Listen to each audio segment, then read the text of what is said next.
And we are live again from Greenbrier at Panther Stadium. First game ended with the Panthers winning it 4-3.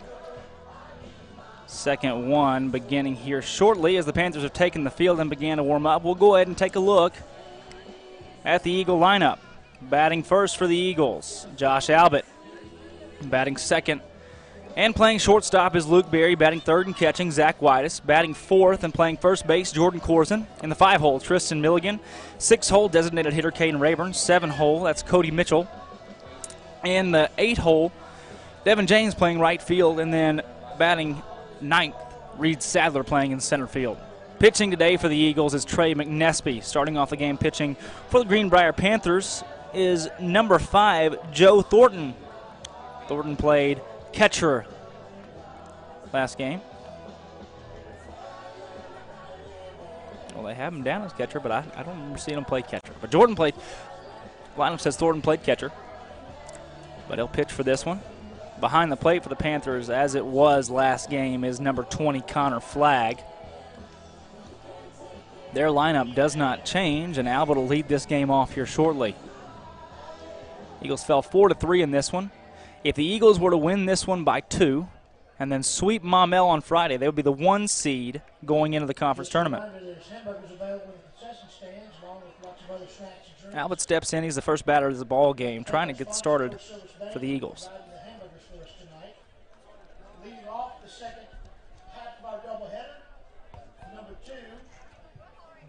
Nope. The Eagles did not trail in that last ball game until there were 2 outs left in the bottom of the 7th inning. That first pitch from Thornton, ball 1 in the dirt. Eagles had a lead all game, never commanding. They only led by 2 at the most. They fell by 1 in the end of that one. Alba takes the second pitch of the ball game, fouls that one off the left side out of play. Sun starting to fall here on Panther Stadium. 1-1 count to Albert. Thornton sets. Delivery that one well outside into the dirt. 2-1 count.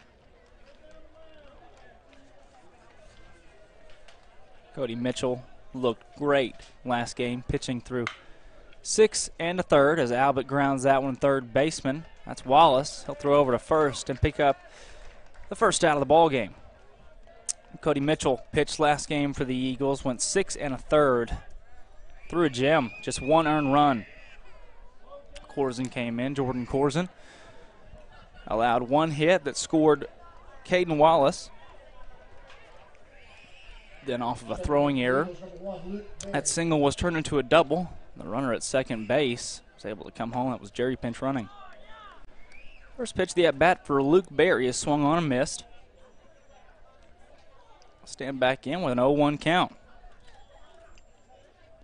Panthers right now have the sole lead at first place in the conference.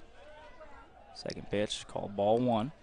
Last time these two teams faced off here in Greenbrier, Vilonia was swept. That was 3 years ago. Excuse me. That's the year that Vilonia missed the playoffs. All they had to do is win 1 game against the Panthers. They couldn't win either of them. Great play at short, and the out is made. A dive in the dirt there. And there's 2 outs on the board for the Eagles. No base runners yet.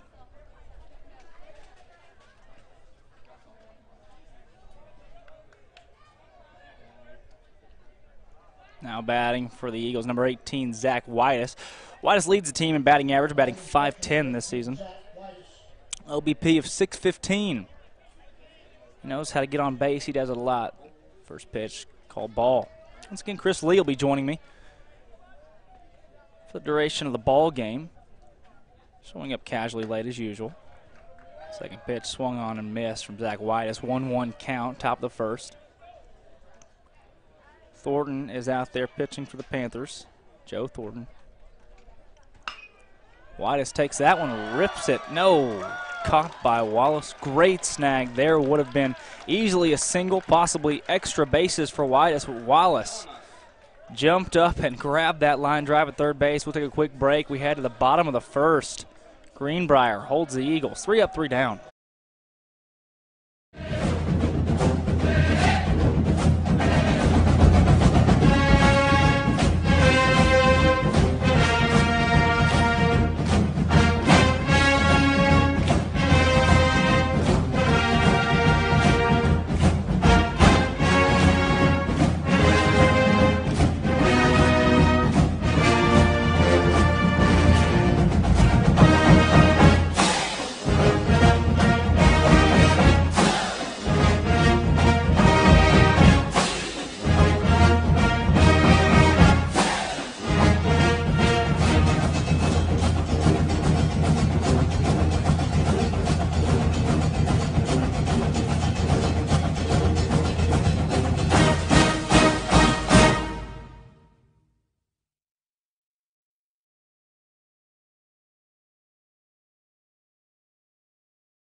Now pitching for the Eagles here in the bottom of the first, starting it off is Trey McNespy.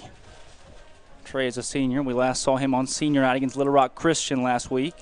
It's the final home game of the season for the Eagles. He comes out in this one, and he's pitched more than any other Eagle pitcher this season. Mitchell was injured earlier this season, and McNespy took the place of Mitchell, starting all game one, varsity game one of the doubleheaders. Batting first for the Panthers, Steven Stewart. Then Flagg, then Wallace, then Johnson. First pitch from McNespy misses, ball one. McNespy has 33 strikeouts this season, 4.1 ERA. Second pitch in there for strike one.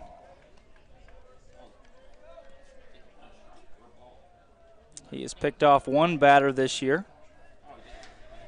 37 innings pitched to accompany 33 strikeouts. Got strike two. 1-2 count. So he's averaging about a strikeout per inning. He's had 9 1-2-3 innings out of his 37. Not a bad mark to be at.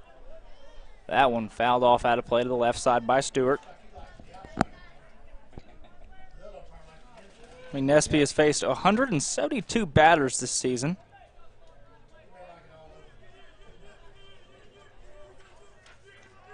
He's gotten the first 2 outs of the inning. First 2 batters have been the first 2 outs of the inning 16 times so far this year. And he's hit 6 batters. Pretty good numbers. Pretty good senior season for Trey McNespy. He pitched in the conference semifinal game last year at Harrison in a 14-3 win, as that one's fouled off by Stewart, keeping himself alive. McNespy threw a gem in that ball game. Mitchell had pitched that first one against Alma, leading the Eagles to a win. They had to look to a different pitcher. They had Nate Norman on tap, a couple other guys that could have thrown, but they threw McNespy out there, and he was almost perfect. Did a great job for the Eagles in that one. So we've seen the pressures of the postseason. That's one thing that will help this Eagle squad. All these guys have seen the postseason, and a lot of it. 3-2 count on Steven Stewart as that one was in the dirt. McNespy sets from the windup. Begin the ball game with a payoff pitch. That one swung on. Chopped to short. Albert's going to cover it. He throws to first, and he throws it way off the mark. But Stewart's out. Ladies and gentlemen, Stewart came off the bag. He did not round to the right side. He came and rounded in fair territory, making him a live runner. So once he passed first base, he remained a live runner by running inside the bag. Albert tagged him, Corzin caught the ball and tagged him over there for the first out of the game. Stewart had a single, but it was taken away by an error on the base path. That ball's popped up left side, foul territory, and caught easily by the Eagle left fielder. That's Cody Mitchell. He's taking a spot out in left field. Now up, Caden Wallace. Eagles went down 1-2-3 in the top of the first. Looking to do the same to the Panthers here in the bottom of the first. Wallace, the younger brother of Paxton Wallace, who now plays college baseball at Wichita State, graduated from Greenbrier High last year. First pitch from Trey McNespy. Very obvious that our plate umpire for this ball game enjoys the outside corner. Called strike one.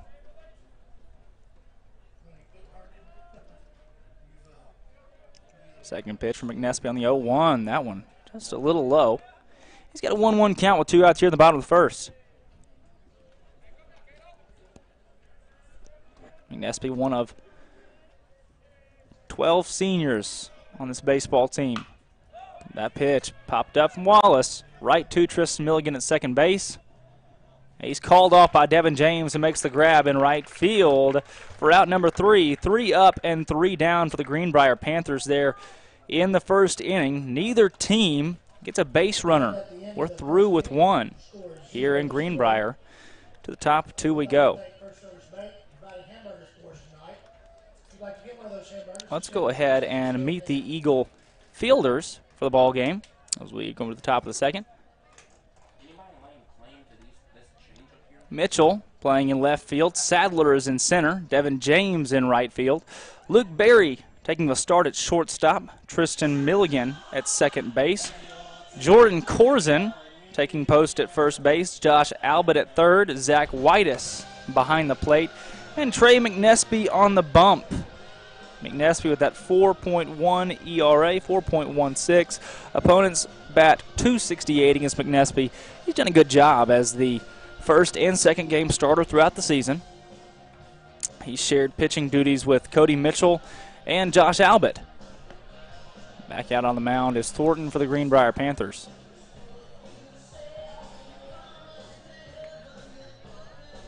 Eagles needing this ball game. You win this one by more than 2. You then take position at number 1 in the conference 4-seed pod. There are 2 pods. Each has 4 teams. Sitting in Vilonia's is Greenbrier, Vilonia, Maumelle, and Morrilton. Those are 3 very solid teams in Greenbrier, Vilonia, and Maumelle. The Eagles win this one by more than 2. They'll be number 1 out of those 4 teams. If they sweep Maumelle, they'll keep number 1 heading into the conference tournament. Corzin nails that one to third base. Wallace bobbles it, recovers, throws to 1, makes the out. It would not be an overstatement to say there's a very good chance that Caden Wallace will play college baseball just like Big Brother. Now batting for the Eagles is number 4, Tristan Milligan. Another one of the seniors in the lineup. So far, batting this season, Milligan has been at .290. He grounds out there. 2 easy outs, 2 quick outs on 2 pitches for the Panthers. Now batting number 16, Caden Rayburn. Rayburn this season, .391 batting average. He's got a .451 on base percentage. He's the DH today. Facing the right-hander Thornton. Thornton has come out of the windup all day today. He hasn't had to get out of it. As Rayburn bounces that one to second base. It's recovered. Throw to 1. 3 pitches. 3 outs for the Greenbrier Panthers. 6 straight outs for Thornton. Things are working here in the top of the second. We go to the bottom of 2. Trey McNesby back on the mound for the Eagles. We'll take a quick break on the Vilonia Sports Network.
Back live from Panther Stadium. We'll take one more look at the fielders out there for the Eagles.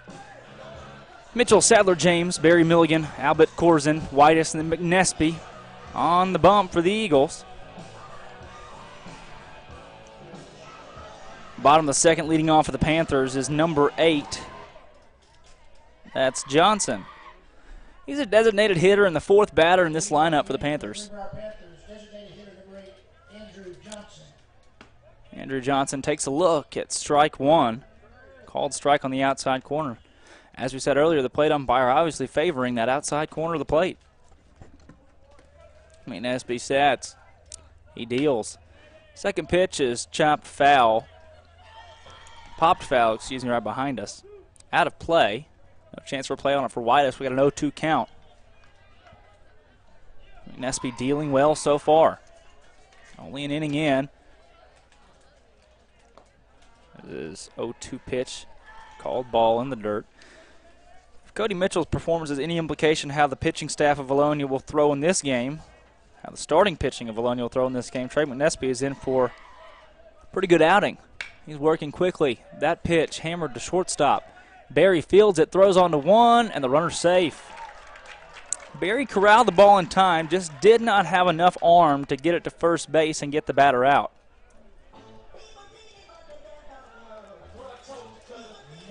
It's an infield single and the first batter to reach in the ball game for either team. Vilonia is 14-10 on the season. Greenbrier improved to 20-5 after their win in that last game. McNespy has 33 strikeouts through 37 innings worked. And now he is facing number 25, McCullum, with a runner on first and nobody out.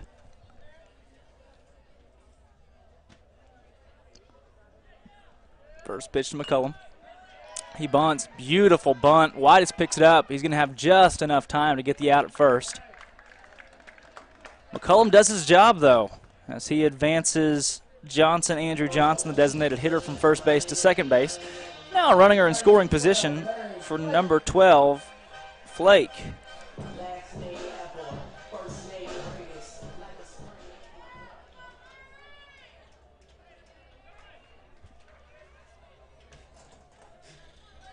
McNespy eyes his runner at second.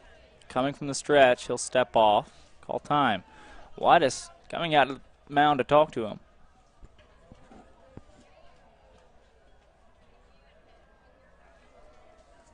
Mentioned it earlier, a lot of good things going on with the track programs for the Eagles. A lot of good athletics going on in the state of Arkansas.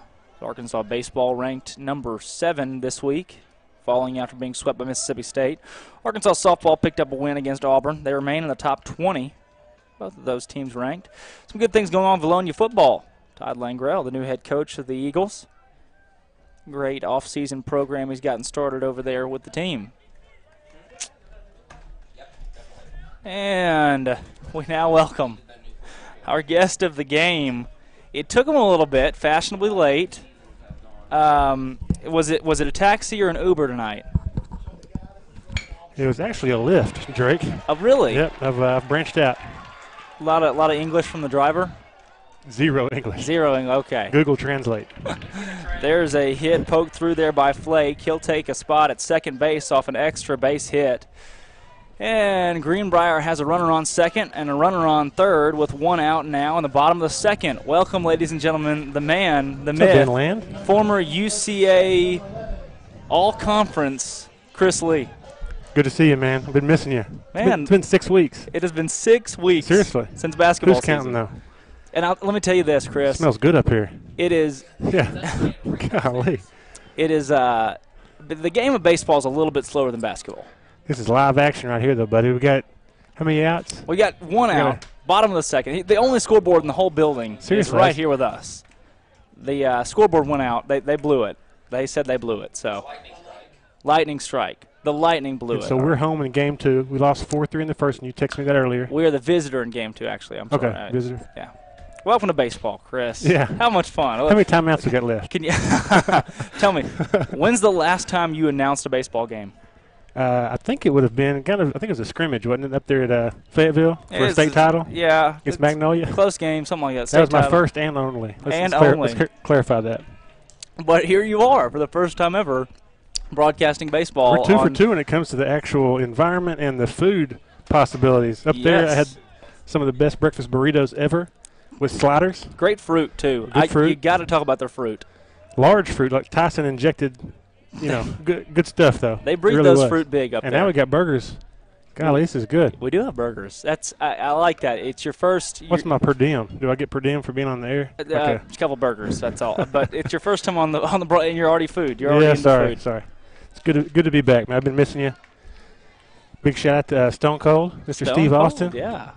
Couldn't make it tonight. Dealing with helping the family out. Absolutely. You got to love a guy who can help the family. Running for school board, too. Yep. He gets my vote for sure, and definitely, prayers go out to his sister and his niece, right? That's right. Car accident. That one's popped up on the infield. Luke Berry comes over and makes the grab for the second out of the inning. No score in our ball game so far. The Panthers are threatening for the first time in the game here in the bottom of the second. You know, Chris, in that first one, we had a 3-2 ball game. The Eagles were up 2-0. It was then 2-2. Eagles were up 3-2. Bottom of the seventh. You got 2 outs. Next thing you know, it's 3-3, and the Panthers, they walk it off on a pass ball. Wow, of all you're things, kidding. they walk it off on What a a pass game. ball.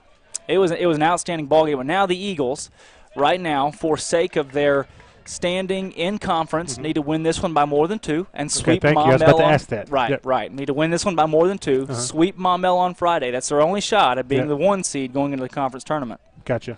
Because as we know, only 6 games count. That one's a slow roller to second base. Milligan picks that one up, throws to one. Nice The play. Eagles get out of the bottom of the second, onto the third. McNespy looks good out there. McNespy has looked great off the bump. You know, we talked about it earlier. We saw him in the postseason last year, pitching against Harrison at Harrison, one of the big games that he had up there. You know, he's done a lot in this program as a senior. Even as a junior, he was working hard, and now he's got experience. Oh, yeah, and he's been pitching at the JV level as a freshman. He came out and contributed almost immediately and had a good sophomore year, battled through injuries, tough kid, mentally and physically. Right. And comes from a long line of athletes on Yes, he does. all sides. His sister played Yep. something or another, didn't she? Sister did, aunts, uncles, Yes. all up and down that family tree for sure. Good people. A little bit of college basketball there. Oh, from his yeah, sister. absolutely. Right. Absolutely. She was freshman of the year at UCA, the Gulf South Conference, Yeah. and she could score. Yeah. For sure. Played for Coach Ron Marvel. That was Stephanie. She's a Greenbrier Panther now, which I'm not sure how that works. Somebody needs to break that down for me. Wow. I'm really proud. Welcome back. That's You've missed me, I can tell. That look on that, I've missed that look. It's like, okay, stop, Chris. That was it. It's exciting. The stats are exciting. Now, let me give you this. The Greenbrier is number 1 right now in the 5A. They're number 9 in the state. So they've got one of the better baseball programs. This is one of the better years they've seen. They were good last year. They were a semifinal team. They lost to Magnolia 4-3. They don't make a trip to the state championship. Vilonia's in the semifinals in baseball and softball. Greenbrier's in the semifinals in baseball and softball. Wow. We could see that again this year, no surprise. Absolutely. I mean, both of these schools have real programs. You know, not just an overnight success or a one-year deal. It is, year in, year out. These two are perennial powerhouses. There's no doubt. That's right. And national rankings, Vilonia, 2,277th. Moving Thank it up. I knew you'd be here tonight. The comma's still in place. I'm interested in that. We need to break that down like we did basketball. You know, we got under the 4-digit mark. Yeah. So we were in the 600s, weren't we? We were. In girls basketball, we were in the 600s. And we really lobbied hard and, put some, feelers out with Max Preps Yes, we did. and just that whole governing body and kind of worked our way up. So, Right. golly, we need to get going. Boys basketball, we were top 300, I think. I mean, we were moving it up to start the season. But we've got Cody Mitchell up to bat for the Eagles now. He's facing number 5. That's Thornton. First pitch swung on a miss. This guy pitched a great game last year against Magnolia. I think he went 6 or 5 innings, didn't he? Mitchell? I mean, Yes. MVP? Thank you. Yeah. Yes. I thought you meant Mr. Thornton, number 5. I never heard of that guy, but he looks good out there on the hill. Little sidearm action. Yeah. Now batting for the Eagles, that is Cody Mitchell. After Mitchell is James and then Sadler. Actually, a 3-quarter delivery right here. Ball kind of tails away from right-handed hitter. Yeah, it does. And as we've seen so far in the ballgame, consistency on the outside part of the plate. It's been a called strike most of tonight for both pitchers. But that one just a little bit too far off, outside and low. Draco would slide here and sit down, but I'm afraid the viewers would see a small earthquake happen. I would definitely take this camera out. I mean, the chairs. It's not. You're on a ledge right here. Actually, so I bet if I sat down here, I might get a really good view. You might. You My might just. long neck will be fine. 3-1 count. That one thrown in there. Called ball 4, and Cody Mitchell will be the first base runner for the Eagles here in the top of the third. 6 up and 6 down for Thornton for Greenbrier, Chris. Until Odds are now, in our favor. Your leadoff batter gets on base. Odds are in our favor right here. Eagles did not trail at all in the last ball game until there were 2 outs in the 7th inning. And a walk-off. I can't believe that. Pass ball? A walk-off pass ball. Runner on third. Ball got past the catcher, and then there we were. You're kidding. I'm not kidding. Is this Ben Land right here? This has been Land. Ben, we really enjoyed you in basketball season, man. You did a great job leading that band. Y'all look good, sounded good. Devin James up to bat. Chance for double play. They'll get the out at second. They there. cannot get the out at – oh, yes, they do. Wow, I don't know if he got him or not. I'm not sure. They say that the first baseman, he had to jump off the bag to catch it. They say that he spun around and laid the tag on Devin James at first base. I'm not sure if I saw it. Derek Williams, the field umpire, is going to come check it out. Good coaching right here. Stop the game, get a second opinion. Didn't look like it from here. bit of miraculous play with extra long go-go gadget arms to reach him on that one. I think that type of hit, that's a high chopper, isn't it? It is. Yeah. That is a high welcome to baseball. Thank you. Yes, overturned it. They're going to call him safe, and here comes the head coach. Not to mention 1, 2, 6, 7, 8, round by 2, multiply by. There are 18 Greenbrier Panther coaches out there, Chris. That is a total of, I think, 312 stripes on the socks. I can't. Are you seeing this, Chris? I am a little bit. I brought my glasses. I came straight from the office to here, so I'm going to have to get the bifocals. We have a lot, a lot of Greenbrier coaches. Now, we talked about in the last game, Panthers come in at 19-5 overall in that last, so they're now 20-5, but they like to score and score early. Vilonia does the same. The Eagles average 3 runs over the first 3 innings. Greenbrier averages 4 runs over the first 3 innings, so they like to score and score early, and they just, they haven't done it in these 2 games. But then again, neither have the Eagles really. Something's on the line. You got a little pressure. Butterflies, maybe. Maybe. It's the Eagles got to have a few things fall in their, go their way, like you said. Maumell's they have to sweep Maumelle. We got to win by 2 right here. Right. But that kind of stuff gets on the line. Maybe the teams that have been showing up. Oh, we're still okay. I bet they're going to think they turned it over again, but we're good. Now, here we go. We're leaving the runner at first. We've got 1 out here in the top of the 3rd. Now batting for the Eagles is Reed Sadler. He had a home run in that first game. Really? Hit one over the left field wall, just carried due to the wind. The wind has been in the batter's favor all day today. Called strike 1 on Sadler. Sadler this season batting so far. I've got my pitching stats here. He has batted at a overall mark of 182 coming into the game. As he looks at strike 2. 0-2 Gosh, count. I must have a bad angle. I thought both of those were just a bit outside. You are kind of a little bit. Yeah. We'll see. Now there we've got our pitching stats and then batting stats as well for all pitchers and batters of the team. As that one hits Sadler. Wow, he's going to take a spot on first base. Infield fly rule is now in effect. I'm an umpire. That's the first thing I see when a batter takes first. Do I need to hold my fist out, or is that's their job? It's actually the hand over my heart. Yes, hand over heart is the signal. I know a few of these rules. There's something that happens in the 7th inning where Eddie Vedder sings. You stretch. Oh, okay. You get up, you stretch, and there's the chicken dance, but not here. We have the 5th inning stretch now because high school. High school only goes 7 innings. Catcher for Greenbrier is number 20. That is Connor Flagg. He's going to come out and talk to his pitcher, Johnson. I'll tell you what, I love these uniforms. This is the first time I got to see the boys play this year. Yes. And I love the old school stirrups. Donning the black tops, the stirrups, the gray pants. Correction, that's Thornton out there pitching for the Panthers. Now up is Albert. He's hitting at .500 this season so far. .581 on base percentage. He's got 2 runners on. Good eye right there. That pitch just a bit inside. You can see the home plate umpire. He stays in that stance just a little bit longer than usual. It's hard to tell whether or not he'll call it a ball or a strike. He's favored the outside part of the plate. That one called ball. That one swung on.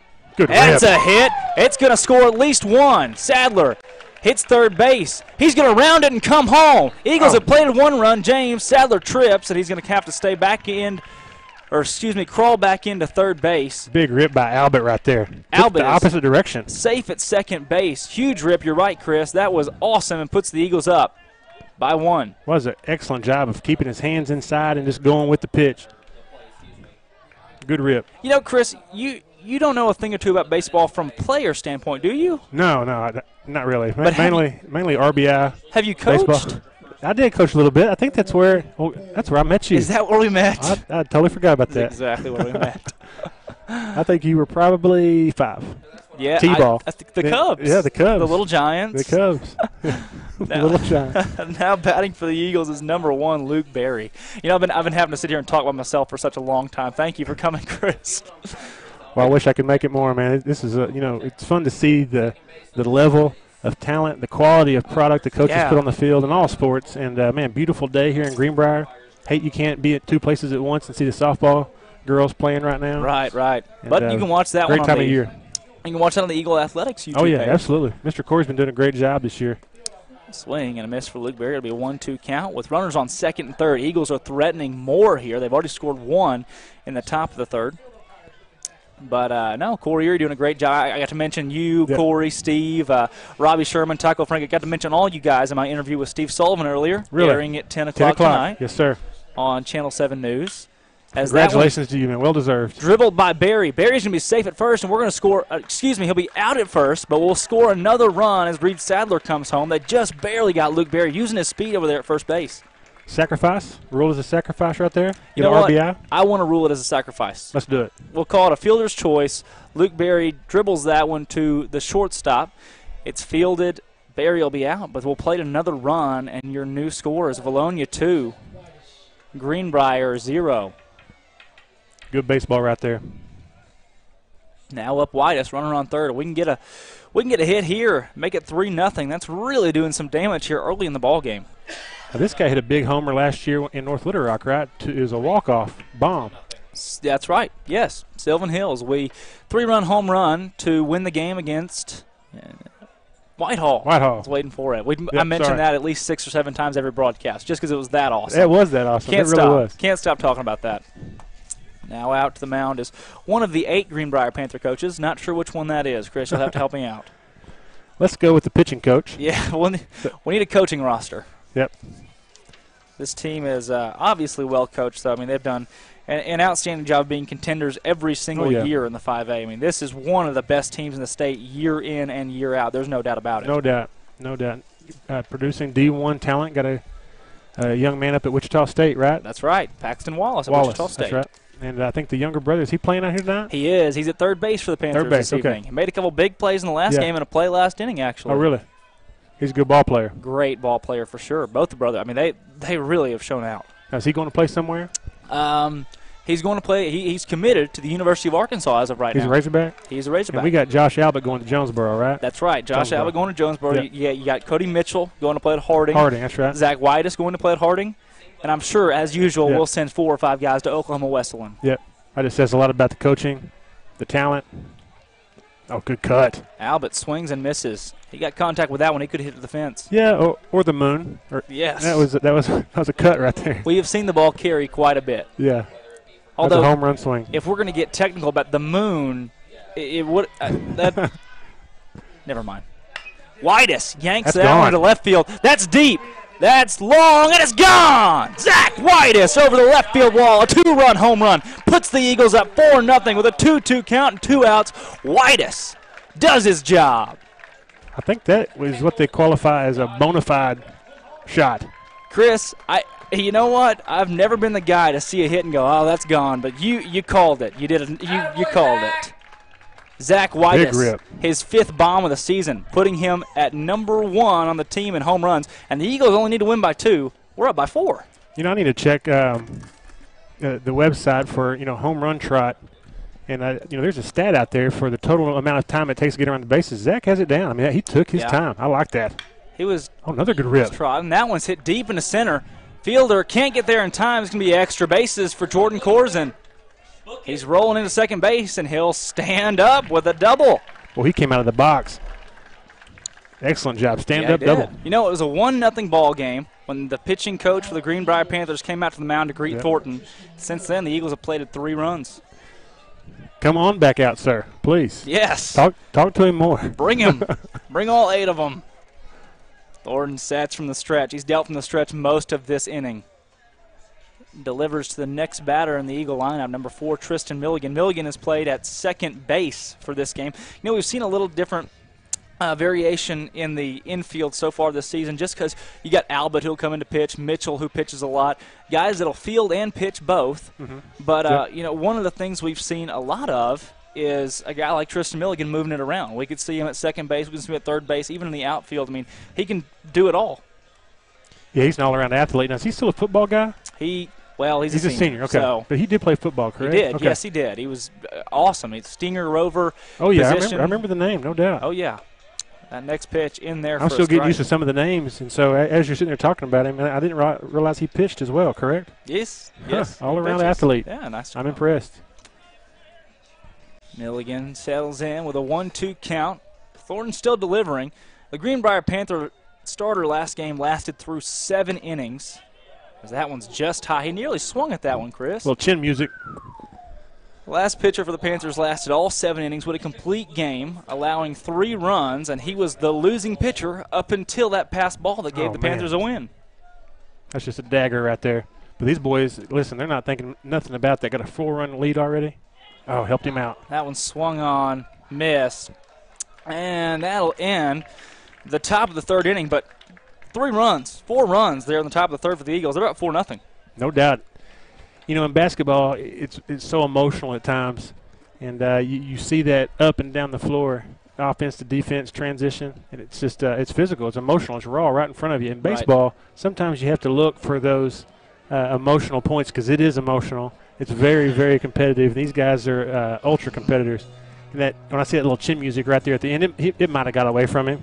Yeah. But, you know, if you're in that Vilonia dugout, if you're in that one of those 9 in the lineup, or the guy pitching, you know, you take offense to that at times. Right. And so I love seeing that. It's early.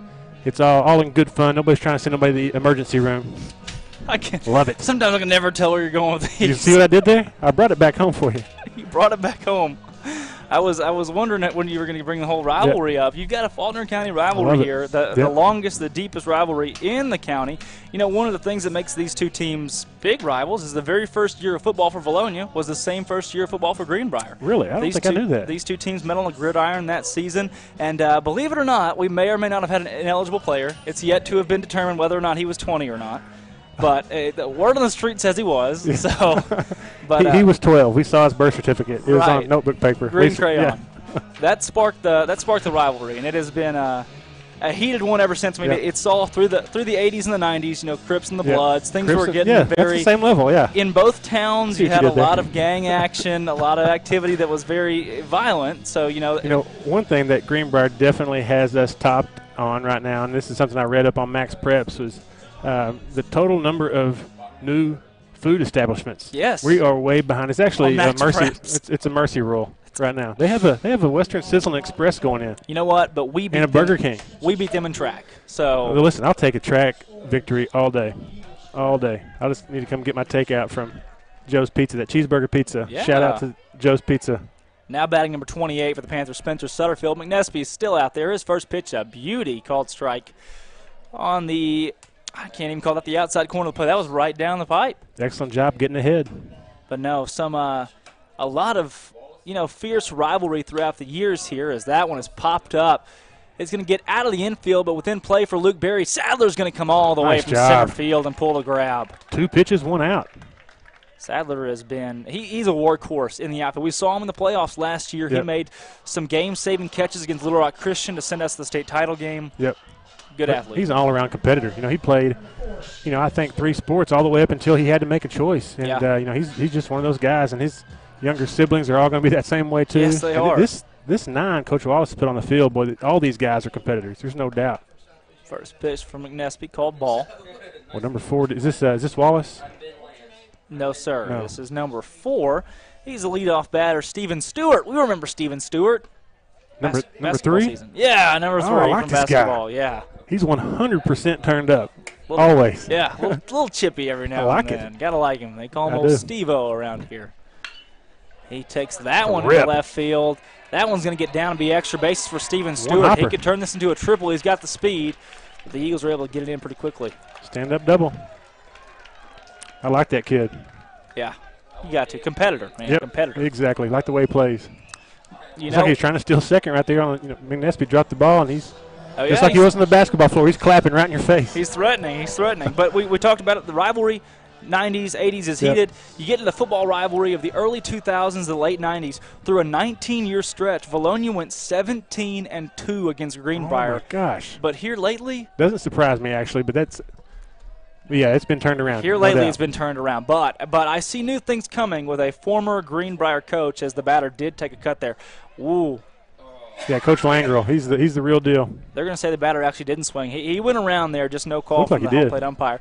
But Todd Langrel is here, and he's done a great job turning things around. Former coach at Greenbrier, coached at Mayflower. Yeah, it is. And you know what? Coach Sweeney comes with him, the former offensive coordinator at Greenbrier. I mean – Panther Nation loves this. If that's not a kick in the face, come on. Well, Greenbrier's always going to have a good program out there like they do in baseball. And, basketball's been down a little bit these few years for their girls and for their boys, but they still have the talent. It's just a matter of a few moves here and there, and they're going to be a perennial powerhouse across the board, just like Vilonia. 20 wins this year in boys basketball. Have a great year of basketball for Greenbrier. That's right. That's right. Their girls will have a new head coach next year. That's really what I was thinking. It was girls when I said that. I kind of paused. Good rip. That ripped into left field. That's going to make it all the way to the fence. This one's going to be a stand-up double. That one from number 20. That's the catcher flag. Puts the Panthers on the board as Steven Stewart comes around and scores. You know, if you're the Eagles, you really want, once you get the lead, you want to salvage that lead for as long as you can. With the Panthers, just like that, right back to you. That's a big rip right there, opposite direction. These guys are patient hitters right here. You know, I'm curious now, how many times have we played? Is this our first two games? This is our first two games of the season. Fascinating. Not like basketball where we play 6 or 7 times. I thought that was a good pitch by McNesby. Down and away, the guy just went and got it. Now up, Caden Wallace. Little brother of Paxton Wallace. We're going to say it again. Paxton plays at Wichita State on the baseball team up there, coming out of the Greenbrier program. You know, Greenbrier, they are just a funnel for sending kids to play college, sending college athletes places. Football, basketball, baseball, you see it makes you wonder yearly. if there's like an export tax when you lose that talent. Oh, gosh. This one's ripped into right field. It's within play for Devin James. He makes the grab. Runner's going to tag from second base. The throw gets away from the Eagles, but the runner won't have a chance to move. 2 down. 2 down here in the bottom of the third. Greenbrier still threatening with a runner on 3. He hit it on the nose. Wallace did, but he just hit it a mile high. Yeah, he did. Now batting is number 8. That is the designated hitter, Andrew Johnson. Not to be confused with Andrew Jackson. Not Andrew Jackson or Andrew Jones. No. Oh, nice. Former Brave. I thought that was Chipper. Chipper. There's Chipper Jones, too. Yeah. Here we go. McNesby. He sets from the stretch. Delivery. That one's skied back out of play. You got to love McNesby's mentality. I mean, he's aggressive. He's trying to get ahead on these guys. Not cutting them any slack. You got his stats, don't you? I'm still trying to figure out how to read these, but it looks like he's done great. Yeah. You know, 33 strikeouts on him the year. He looks like only given up 22 earned runs and 4.162 ERA. Yeah. I need some clarification on what WHIP stands for. That's not the number of sweet cars he has. Okay. Right? Okay, it's a 1-1 count on the batter. That next one's ripped into right field. It's going to score another run for Greenbrier, and they're right back. They're right back there. Both teams are seeing the ball well right now. Well, the sun's out. You can just see every stitch on the thing. And these guys are showing you what they can do with the sticks, no doubt. Eagles have a 2-run lead. They need to salvage that lead to have the head-to-head against the Panthers. Yep. And you got 1 loss to the Panthers. You got 1 win to the Panthers. But if your win total is more than your loss total, you take first place. Oh, that's how that works. Right. Just for the listeners at home. And me too. Listen, you're actually informed. I have a whole series of questions I'm going to hold back from asking. Right. Could get complicated. That first one in there. No need to worry if he swung or not, as they call it strike 1.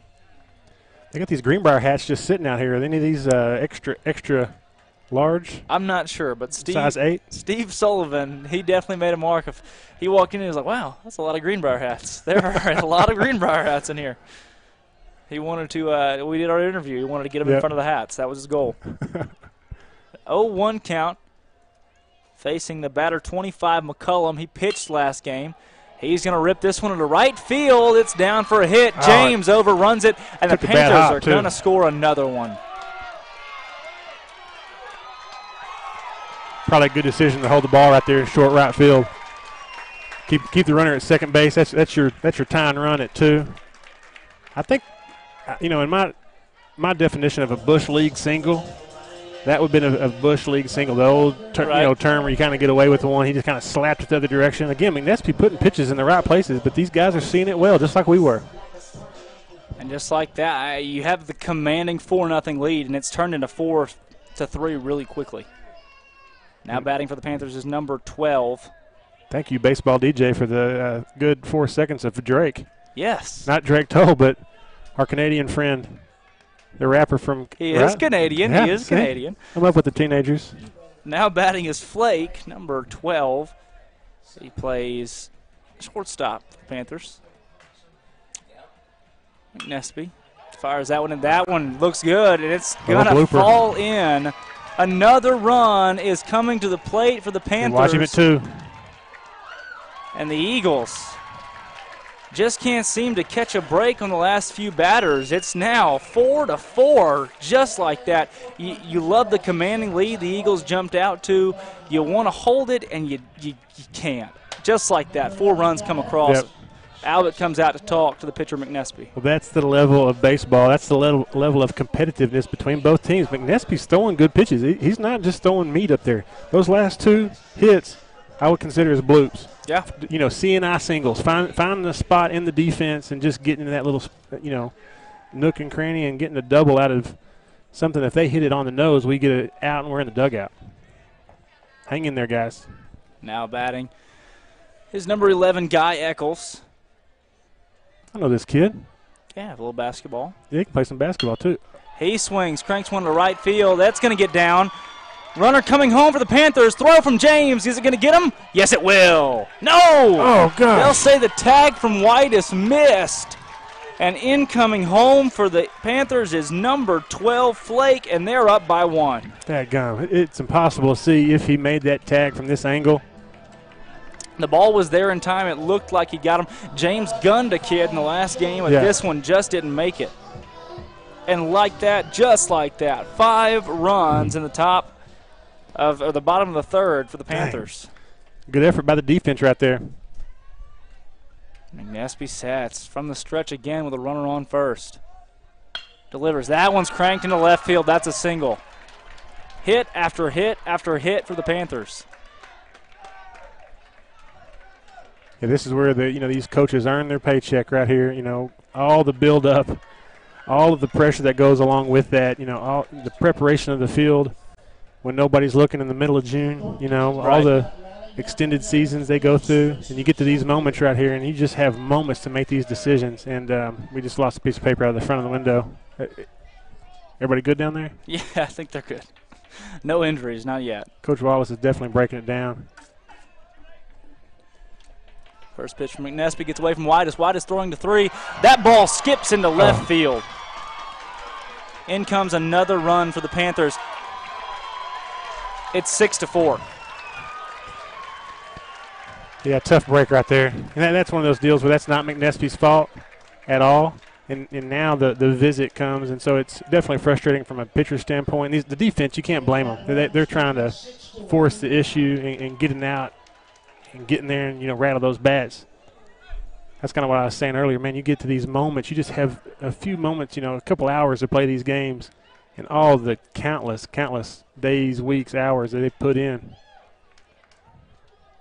Some people just don't see that, We've got us sports fans know it. We've got a conversation between home plate umpire and pitching coach. That's Justin Moore for the Eagles. What was that about? I'm not sure, but it wasn't very friendly. Did not seem friendly.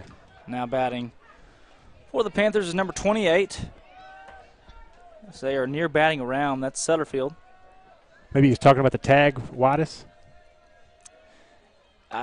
Probably so, as that's called strike 1. Golly, that looked good. Did he call it a ball? He called that a ball. Well. Is that a ball, Ben?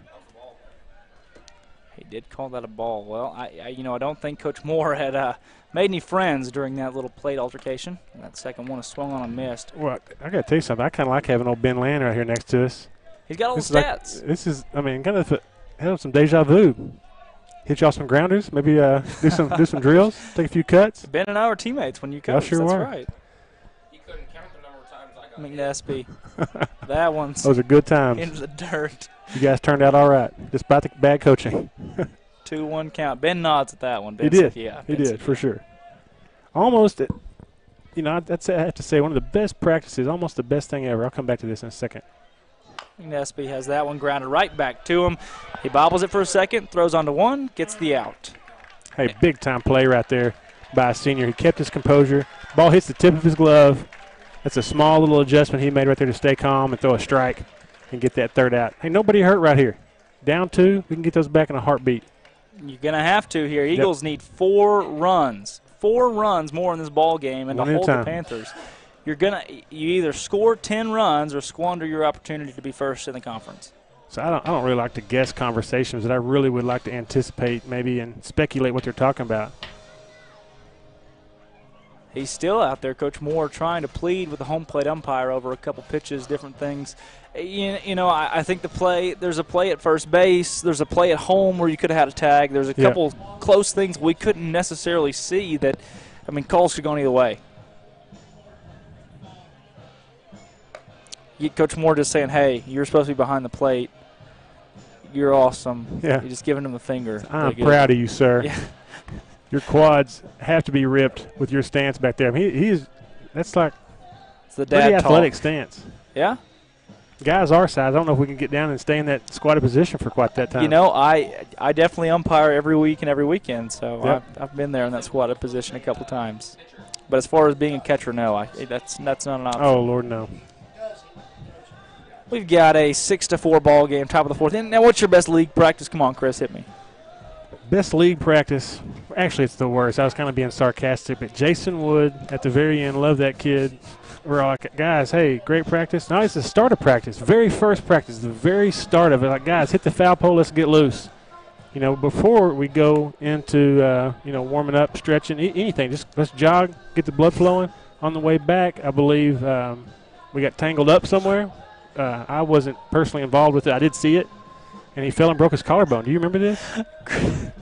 Yes. And, that's one of those deals where I just had to get my health insurance ready and my homeowners. I didn't know what my liabilities were. This is our first practice after 15 and under, right?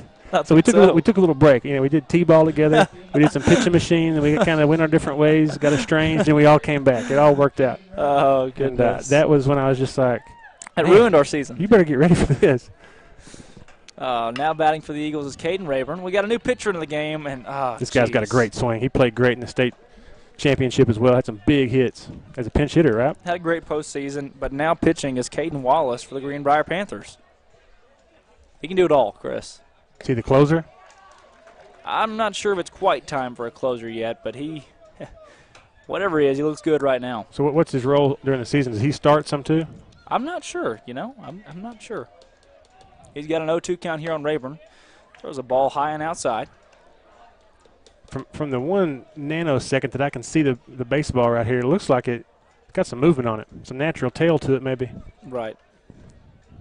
He's definitely got some skill. You see a lot of guys going to play college baseball, whether they go to pitch or not.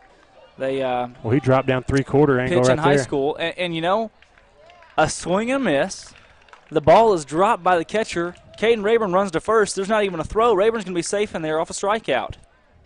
I'd like to go back and look at that on replay. It looks like he goes down kind of a 3/4 delivery right there. I think it fooled everybody.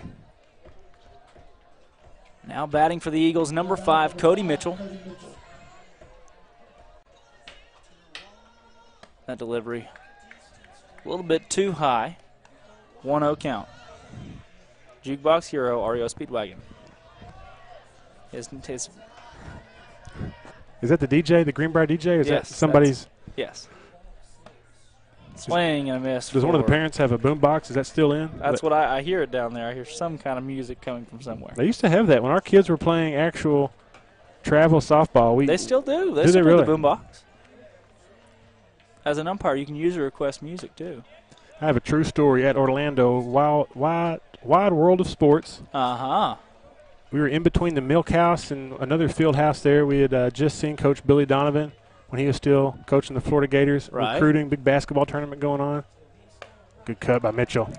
Mitchell swings on the 2-1. It's a 2-2 count facing Wallace. We were hauling a homemade boombox through there and ran into just tons of basketball talent as our entire softball team, 10 and under, I believe, cut through the middle of them. And a wheel fell off of the boombox and just took off down the hill like an avalanche. I mean, a huge boulder going down the steepest mountain ever. And the guy that picks it up and walks it over to us, and it was T.J. Cleveland. Really? True story. I saw it with my own 2 eyes, and I was like, hey, you're T.J. Cleveland. Thanks for getting our boombox wheel. 3 balls, 2 strikes, full count. No outs here for Cody Mitchell. That was free, Drake. That was a free story. I'm sure you passed some pretty awesome talent there, and you had no idea. Zero clue. The payoff, that one's inside, and we've got a walk. Cody Mitchell's going to take first base. Now up for the Eagles, 32, Devin James. Chris, Devin this season has really had a great year, batting .310 overall for the Eagles. That's huge. He's got a runner on first and a runner on second with nobody out. So a chance to do something big here as a couple of the fielders come out and talk to Wallace. Wallace started the inning with a strikeout, but Raven was able to take first with a pass ball. Now he allows a walk to Cody Mitchell, and up comes Devin James. James batting at .310. He has a .400 on-base percentage, and he's hit no home runs this year, actually. Heck of a matchup. Yes, it is. That first pitch, ball. Two good-looking athletes right here. James, he had some big hits in the state playoffs last year too, didn't he? Yes, he did. You know, we talked about it earlier. I talked about it earlier. A lot of these guys in this squad, they've got so much experience in the state tournament. As Wallace catches that one, chance for a double play. They get the out at 3, but can't throw back over to 1. James will be safe off the fielder's choice. 1 out here on the top of the 4th. The Eagles still have 2 on, and Reed Sadler coming up to bat. Well, heads-up play by Wallace right there. Made that look easy. Yeah, he did. He made a play earlier at third base, caught a line drive that was just beautiful, and now Sadler comes up. He's been the hot hitter on the day. Yep. His batting average is the lowest on the team, but as soon as I said that earlier, he knocked one over the left field wall. That's what it takes. I wouldn't mind seeing another one like that. It's a reverse jinx. We did that in basketball all season long. Yes, we did. For our listeners. That first pitch called strike on the outside corner. Got a nice little student section forming for the Eagles. We haven't, the only time I've ever seen people chanting in the stands at a baseball game, like an actual student section last year, state playoffs. Absolutely. Things got really loud and chippy over there. There was a young gentleman, Braden knows his name. I'm going blank on his name right now. He graduated last year, and he was leading the cheers. Oh, Noblet, Leighton Noblet. Knob, yeah. There's a hit for Reed Sadler on the right side. He has been the man today. Coming home is Cody Mitchell. There won't be a throw to the plate. We've got runners on the corners as Devin James goes to third. And with 1 out in the top of the 4th, it's 6-5. Wow, what a big-time at bat by Sadler right there. What a cut, man. What a cut. Stayed patient, let the ball do its thing, and just took what he got and drove it. Went opposite field on that one. Poked that through the right field side. And now batting, Josh Albert with runners on the corners. Want to try to avoid the double play here. Does Josh wear a size 19 shoe? It's actually a 20. I'm pretty sure that's touching both sides of the batter's box. He does. A very, very large shoe. That's what you look for in an athlete, though. First thing scouts look for, shoe size. Yep. If you're 6'6" with a size 7 like me, it's not good. Yeah. Size 8 head, it's trouble. Look at your GPA and your shoe size. These are the two big ones, the telltales. Albert cuts at the second pitch he sees. That one's fouled off. Albert's a junior, and the kid on the mound, Wallace, is a junior as well. Okay, so big-time matchup right here. Wallace is a sophomore. Yeah, okay. He looks like a junior or a senior. Yep. Or a third-year senior. Yep. Swing and a miss for Albert. We've got a double steal. It's not going to work as Devin James is called out at the plate. Dadgum. James just came a little too late there. The runner is Reed Sadler, who's safe at second base. And the Eagles, they see it every year when we go to Greenbrier. We see very crafty base running. We try to do it and turn it back on them. We can't. Just a little bit too risky there, and it doesn't pay off. Man, 2 pinpoint throws right there by the Panthers. Nearly got an out at second and at home. Sure did. Just an immediate realization by the second baseman they had a guy going home, and that's when it changed. Everything changed on that one as Albert fouls that one off to the right side. That was a good cut right there. 1-2 count remains. Wallace still on the bump. This is his first inning to be out there here in the top of the 4th. Eagles have plated 1 run. As the sun is going down, the lights have come on. Panther Stadium. Albert yanks this one to left field. That's high. That's deep. And that's caught at the wall. Great play by the left fielder to catch that baseball. It wasn't going to head out of here, but it was going to hit the wall and be extra bases for Albert. A great catch in left, and we're headed to the bottom of the 4th, still standing at 6-5. Big shout-out to the Albert family, Mr. Eric and his dad, Eric Albert, and his mother, Melanie Albert. We need to give them a shout-out and just send them lots of love and tell them that I think you just gave them a free T-shirt idea. Wowbit. Wow, did I say Did you say Wowbit? I didn't mean to. If we don't patent that, Ben Land is writing the patent right now. He's logging in. Yeah. You got your username? Okay, good. Here we go. Wowbit. Wowbit. We'll take a look at the you're ahead of your time. That was genius, man. Tell somebody about that. I didn't even try. It just comes naturally, Chris. We'll go ahead and take a look at the fielders Coming back out for the Eagles. Nothing has changed. McNespy takes the bump again. He allowed 6 runs in the last inning. His ERA sits at just above 6. Excuse me, just above 4. So he's rattling a little bit more than usual in this one. You got Barry at shortstop. Milligan remains at second. Braden Lee coming in for money. Oh, here he is. Jordan Corson at first base. Josh Albert at third. Zach White is behind the plate. Devin James in right. Sadler in center. Mitchell in left. And McNespy on the mound once again. And Braden Lee, son of Chris Lee, member of the basketball JV team, has now come into the press box pleading for money. Nothing new. We have I've been with Chris long enough to know this is a reoccurring trend, but we love Braden to death. He's a real deal. Whitus and McNespy will meet at the mound. Talk a couple things over as the sun's going down here. A little bit harder to see. Things get no easier to see as the sun goes down on the broadcast. Parenting teenagers is always fun. Oh, yeah. Maybe that can be our next halftime segment. Do you not love it? I do love it. I love them, but I don't love that. Let me just be honest. Okay. Parenting teenagers. Whitus throws down. They'll meet at the plate. Now batting for the Panthers is number 4, Steven Stewart. So we're back to the top of the lineup. Nothing's going to be easy in this inning for Trey McNespy.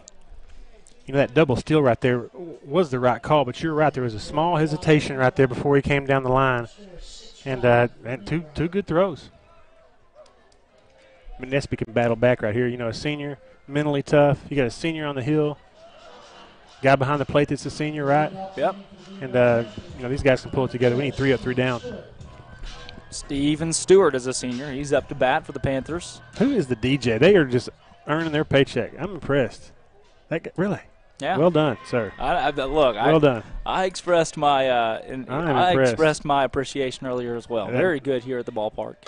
First pitch. Called strike for Trey McNespy. That one's a little high, but I like that call right there. Just a little under the numbers around that belly button area. Yep. I mean, that's a ball to hit. You got to call that a strike. I don't think Stewart liked it too much. He turned around at him, but not to be rude or. McNespy's done that for the. I've only seen this one game, and I didn't even get here for the first pitch, but he's done a great job this game getting ahead in the count. Right. Very consistent in the strike zone. Not a lot of walks from Trey McNespy. Could we? That might be something Coach Moore and Coach Wallace, may have talked to him about. Get that first strike, then maybe start working the corners. Don't give them, something, early that's just right down the pipe. Maybe start changing it up a little bit. Right. We got Wallace out in the last inning that one's popped up to Reed Sadler in center. He'll have a play on the ball and make a catch. We had Wallace when he was up last inning, a chance to hold Greenbrier to 1 run. It would be a 5-1 ball game right now if things would have dropped dead in the next batter after Wallace. But no, it's just continued here. Greenbrier putting up a 6th spot in the bottom of the 3rd. I mean, they're hungry for more. First pitch, the next batter is called ball outside. Like we talked about in basketball, Drake, you always say, man, we'd love to be a fly on the wall during those half times, during those timeouts. The adjustments going on by the coaching staff, you'd love to hear some of those things. Yeah. That ball called strike on the outside corner, 1-1. But I did learn that we got to be careful about that. We gave some of that intellectual property up. I know Coach Jason Smith from Nettleton said he used some of our tapes as scouting material, so I got to be careful what I say. Yes, I know the head coach over at Alma. He came to us and said, hey, thank you guys for giving me some scouting film. Yeah. Thanks for speculating what the coach said, too, because now I get the whole deal. Lessons learned. I think we may have called plays by their name. No, we didn't do that, but we got close. Yeah. I think we did. We actually did call plays by their name in basketball season. Oops. I have not got any paperwork from the legal counsel of the school district saying that we need to sign a non-disclosure for next year. Right. There might be a non-disclosure agreement in our future to where we can't say certain things. Our basketball boys hit a slump. People wonder why. Yeah. we gave out all the information. I take full responsibility for that. 2-2 count. That one swung on, grounded to Albert. Nice Easy play for the junior Albert. He throws over to first and gets the out.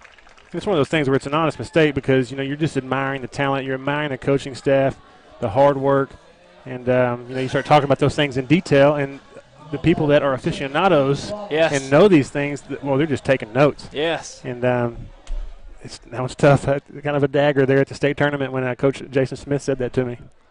He was great coach too. Oh yeah, one of the best. Getting to talk to him afterward, he came and shook our hands and said, "Hey, thank you for everything you do for the town of Vilonia. Thank you for broadcasting. Not just because he can watch the games, but he can. He wants to be invested in other schools around the 5A, That's right. and he can do that through what we do. And we've actually been we're looking to be nominated for 3 different awards at the Arkies. Should be, absolutely. Announcer of the Year, we've got Broadcast of the Year, and Play of the Year in nomination at the Arkies. So our broadcasters in the first year already picking up a lot of steam. Unbelievable. 0-2 count on the batter here. McNespy working well against Wallace. Pitcher on pitcher. McNespy's 0-2. This one's gone. Cranked into left field. That one's high, deep, and caught. Oh, no, gosh. it drops the last one. We had great effort right there. 2 fielders were fighting for it. It's going to be thrown into Albert. It's going to get away from Albert. Dadgum, great effort right there. And Wallace is safe at third base. That one could have been caught. 2 fielders, that was Reed Sadler and Cody Mitchell, were both going for it. They collided, and the ball fell out of the glove. That ball came off the bat like it had a chance to get up with that wind tailing out. It looked like it was out of here. It did. It looked like it was gone. It may have done something while it was up there. Those guys just couldn't get a read on it. Now up number 8, Andrew Johnson, designated hitter. Into pinch run is number 18. That is Dalton Lynn. That's tough on Trey right there, boy. He's been pitching a great game. Just had that 1 inning, Yeah. And to have 2 outs and to have that happen right there, you should be in the dugout. Yes. 3 outs. Probably ruled as an error right there. Looking to go to the top of the 5th, trying to get there. McNespy hasn't walked a single batter all day. Zach White has to be careful. We can't afford to allow the Panthers another run. Only trailing by 1 here. Yep, you're bottom of 4 though, and like you said, you're playing a 7-inning game. You got to be mindful of those things. This run is critical. Yes, it is. Eagles led by 4, and it wasn't just a methodical comeback. No, within the span of about 10 minutes, the entire game changed. They were hitting first, second pitches. Yes, and they were all finding their CNI singles. Just little bloopers and Texas leaguers, bush leaguers, whatever you want to call them. Texas leaguers. Texas leaguers. Speaking of, Arkansas Travelers in full swing. That one's knocked to Albert. Great backhand. He throws to first. It's low. It's dug. And they get the out at 1. What a dig. You got to give credit. I give credit the throw from Albert, the backhand catch. Then just the throw wasn't there, but Corzine able to dig that one. Perfect glove. Actually, if Josh, he may have done that intentionally, may not have, but he gave the first baseman, you said it was Corzine? Yes, Jordan Corzine. Jordan Corzine. He gave him enough time to read that hop. It wasn't too close to him to where he couldn't dig it, Right. Big-time play, though. Big-time play from Josh Albert, Sports Center, top 10 right there. Some things we wanted to mention earlier. You know what? The things I wanted to mention all flew out the window, literally. Did it really? But track is on the rise. You got boys sitting at number 1 in the state. Girls started the season at number 5 in the state. They're now number 1 going into the conference tournament, conference meet, and then to the state track meets. And then you've got, Razorback softball, Razorback baseball. Baseball is a top 10 powerhouse this season. Got swept by state, but they're still looking really good. Softball got a game against top 10 Auburn. They won 1 over the weekend, lost 2, but they still stand in the top 20 overall. So both teams looking really good. Vilonia basketball gearing up, a lot of seniors, and then a junior squad very good next year for the boys. The girls will be loaded once again with a sophomore class of absolute athletes. Track's looking good. You could find yourself in a situation, baseball's sometimes a game of luck. Yep. You could have a 4 seed in the state tournament. We've seen it many times that make their way to the state championship and even win it. Absolutely. Just because so many variables. It's anybody's game in baseball. Comes down to pitching. Yes. Who's healthy? Who has the who's hot? Who's batters. hot? That's exactly right. You've got a lot that goes into it. So you could see a team like Vilonia win a state title in baseball. No one would be surprised. A team like Greenbrier do the same thing. Absolutely. Softball, Vilonia win a state title. No one's surprised. Greenbrier, same thing. Yep. Track, Vilonia, state champion. Now Greenbrier, maybe not track. Yeah. But softball and baseball, yes. Good cut right there. Who we got? Is this Luke Berry? This is Luke Berry now batting swing for the Eagles. Drake, congratulations to you. Your super score of your ACT was a 33. Right. Is that right? I got that back this morning. Well done, my friend. Completely forgot about that. Thanks for the reminder. Yep. Congratulations. Go off to planning on going to Baylor. Hopefully we can keep you here, or at least you'll come back here and do your grad work maybe. We'll see. Proud of you. That's a big deal. 0-2 count, that one way out. I enjoy it. Enjoy being involved in the town as well. It's always fun and getting to be featured on local news outlets here and there man. recently. Been Celebrity awesome. status. Barry cranks that one way out of play, foul. Barry has 1 home run this season. Came in the first inning of the game against Searcy, the opening game of the doubleheader, and it was one that he just popped up, a little blooper that just kept going and going and then just found its way out of the stadium. Ball 2-2 count. He's not a power hitter by any means, but I will say for the rest of the game, those outfielders, they took a couple steps back when Luke Barry stepped to the plate. I'm sure. Now, is he a junior or senior? He is a junior. He's a junior. So we'll get a few of these guys back next year, but we lose 12 guys as Barry rips one into left field. That's a single. It's down, and he will be safe at first base. What great at bat right there. Battling it off, couple foul balls. I mean, he did a nice job of finding Wallace's tendencies. And Caden Wallace is a guy that these players have all played against for a long time through tournament baseball. Yeah, I was about to say both out here in high school, but probably more on the weekends playing some tournament ball. Right, you're exactly right. Whitus now up with a runner on first base. Luke Barry can steal. That one's well outside, taking ball 1. But Arkansas track going women's golf with an SEC championship, gymnastics to the national championship. I didn't even know that. Yeah. All kinds of updates. Yeah. Welcome in. Track team's doing great. Hit that hard. Has one hit hard to the opposite field. It's dropped. It's going to drop down. That could score a run. Luke Barry's got some speed. He's rounding second. He's going to have to pull into third and hold up. Whitus with a double into right field. He'll stand at second base. No need for a slide. Luke Barry at third. The only thing that kept Luke Barry from scoring there was the fact that he had to hold up because that was almost caught by the Greenbrier right fielder. Well, I bet that ball had some spin on it too right there. Zach took it the opposite direction right there. And, he just took what he was given and hit it hard. Now coming in to pinch run for the Eagles is number 22. We don't have a 22. That's Tyler Moran. Tyler Moran. Yep. He's pinch running. He's got some wheels for sure. Pitch running for the catcher, Zach Whitus. First pitch to Jordan Corzin, called strike. Corzin put one over earlier. He dropped a home run over the left field side. He actually broke the scoreless game, in that first game. Oh, really? Yes. That was the opening score, was a home run to left field. We thought it would be the only score there for a little bit. Next pitch, well outside. Now, Moran comes from a long line of athletes as well. His dad was a college quarterback at UCA and track star in high school. All conference at UCA, all American, I believe. Yep, and I think he had a 4.0 going through. He was one of the best. Swing and a miss for Corzin. It's a 1-2, top of the 5th. Corzin puts one over the fence right here, and it's a broadcaster's jinx always. But if he does, that gives the Eagles the 2-run lead they need. Let me get my calculator out. Drake, you're right. Oh, no, that one's hit out of play to the left side. Corzin got the goggles on. These are we got rec specs or bifocals or rec specs, yes. I didn't realize that until he turned around looking at that foul ball right there. I mean, everybody's got to be able to see when they're up there. Oh yeah, absolutely. We got a great crowd here. Beautiful weather. I mean, the Vilonia side. Oh, it can't get any better. The stands aren't all packed out, but that's because most people are in their lawn chairs down here, off to the side in the grass hanging out. Perfect night. Greenbrier side packed out as the 1-2 just misses. I'm not sure where that missed, but I'm glad it did. It'll be a 2-2 count. But, called Steve Wood, said, Steve, I'd love to sit at a table down on the field because he said, look, man, with the weather tomorrow, you're not going to be able to sit anywhere. And he's exactly right. This place is packed. This is. Great environment. Big shout-out to the athletic directors of both programs. These guys are young, talented ADs, and, putting together great facilities, great teams. And, the community always shines. And we just got to figure out how we're going to get more eating places in Vilonia because Greenbrier, it's a mercy rule right now. Yes, that's exactly right. Clock's running. 3-2 payoff. Corzin get down, ball. Bolts this one into center field. That's enough to tag the runner. We're going to have a tie ball game. Yes, play as many innings as you possibly can. I'm DVRing all the NBA playoffs. All we want is some good competition, real drama. Sorry I had you miss that. Hey, don't worry. DVR. Almost called you and said, hey, Chris, it's a little too late, but I couldn't. I just couldn't muster it up. The one I wanted to see was last night watching Donovan Mitchell for Utah. What a great athlete. Gosh. Great rookie. He wears number 45 for Michael Jordan. Yes. My favorite player of all times, and so it's good stuff. Oh, sure, Greenbrier, thanks. They're going to throw over to third to make sure the runner tagged. He tagged well. Clearly he tagged. Thanks for taking the time, though. Yes. Lights are on here at Panther Stadium.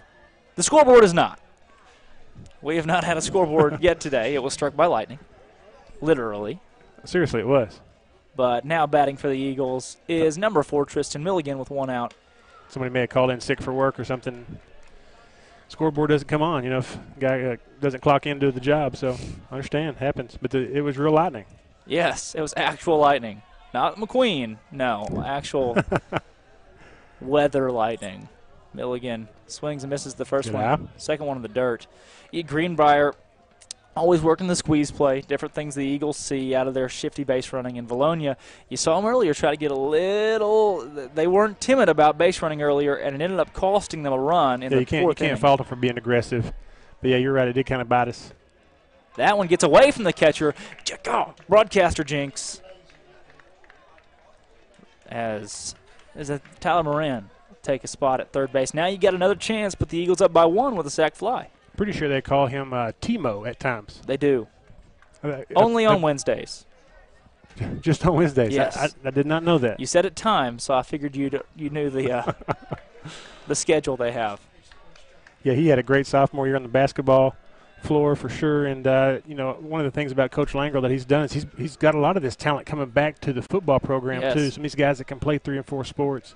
And that's what's so exciting right now just in Vilonia. The buzz is there.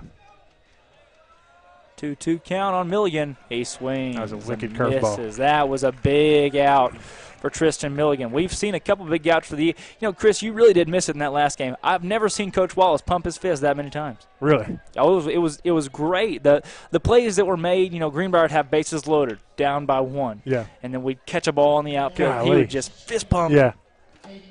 We saw some great plays, some web gems in that one. Caden Rayburn now up with a runner on third. Called strike 1, needing a hit here. And Coach Wallace is a college athlete, so, he's just a competitor. Right. He wants to win, and he pours so much of his heart and soul into this. Won a national championship in college. Really? I didn't know that. At Delta State. Did not know that. They are the premier Division II baseball school. I know who Delta State is. The Statesman. Yes. And how do you know that? Through baseball, obviously. Yeah, absolutely.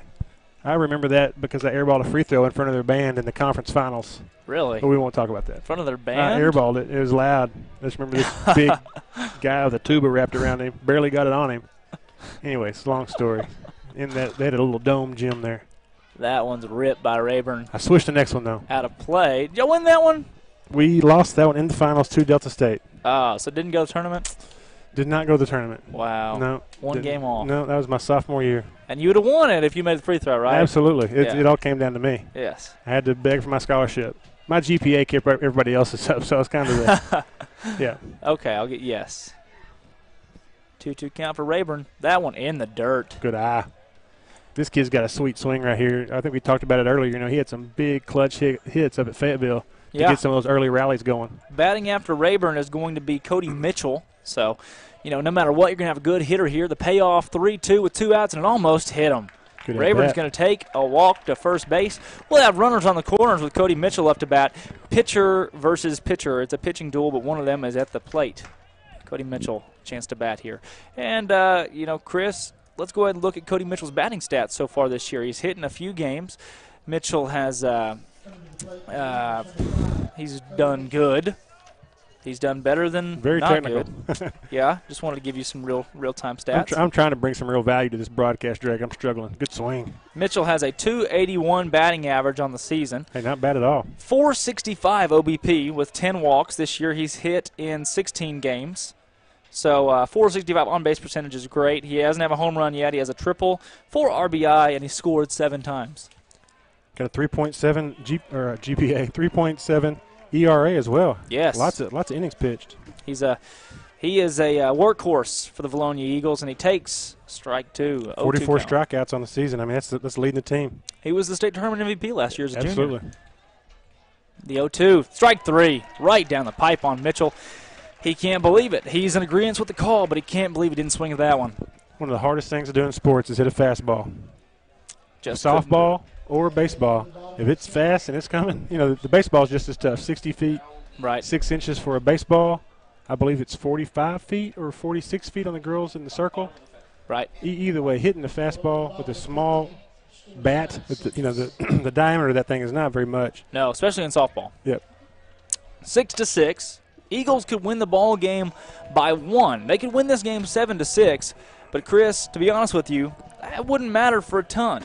It would give them, if they sweep Maumelle, a tie for the first spot in conference. Now, What would that do? We'd then go by scores. And let me tell you this, Greenbrier this season, they swamped Maumelle earlier this year. I mean, they made Maumelle pay. Not sure what Maumelle did to them, but they ripped them a new one. So looking at their scores with Maumelle, they beat them 16-3. And then another one where they went it easy on them. They won 6-4. Then they played Morrilton, the other game that matters, beat them 14-1 and 2-0. So their plus-minus in those games, 15, 28, 30. Wow. 30 runs. So we would have to have a 30-run plus-minus combined Morrilton and Maumelle games. Just so you're telling me there's a chance. To put that in Blayton's terms, we need to win this game by 2. By 2. And it takes all of that math out of it, right? Right. Yep. It takes every bit of that math out of it. And Coach Wallace is a math guy. I think he knows that. He knows coming into this game what the Eagles have to do. Back out on the mound for the Eagles is Trey McNespy. Been out there all game. McNespy, Coors and White is Albert, Milligan, Barry, Sadler, James, Mitchell. We need 6 outs, right? Yes, we do. How cool is that? You know I'm the That's very cool. They call me the graphic guy. I need to get my glasses on. I do like that, Drake. Did you miss that? Yeah.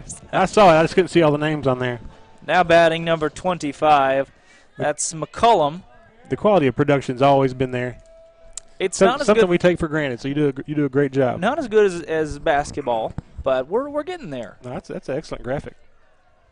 Right-hander McNespy loads up, fires. And there's a hit. First pitch taken to left field for a hit by McCullum. Definitely an adjustment that Greenbrier has made in this game. They're telling those guys to be aggressive, pull the trigger, because Trey gets ahead. He does a really good job of getting ahead.